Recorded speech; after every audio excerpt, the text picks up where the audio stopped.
What have your parents taught you about being more accepting of different views?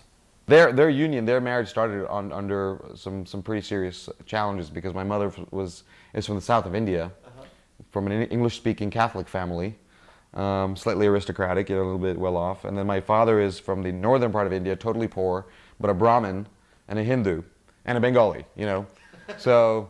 This is like Mars and Venus coming together, so and so for them, and they had so much resistance to just the idea that they should be married. I mean, this is in India, 37 years ago, 38 years ago, that it took them 2 years to kind of get everyone, her dad, my dad's mom, to kind of go, okay, you guys are really serious, and you're going to go, work through the adversity and challenges that come with having a difficult cultural and religious context. Yeah. So from that base, we start. That's how they started, and then over time we moved from India all over India, but then moved to Taiwan and Hong Kong, and that immersion into all these different cultures caused again, that whole acceptance of other perspectives, other points of view, other thoughts, whether from religious point of view or or intellectual or cultural or any point of view. It's hey, there's more than one perspective.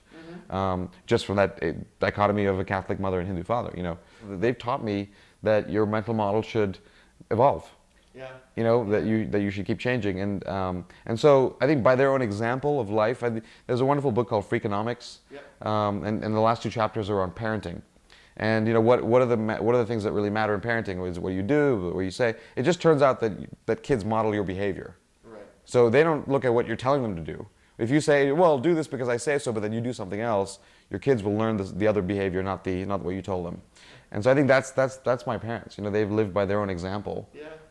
And that's I think how I've absorbed those lessons.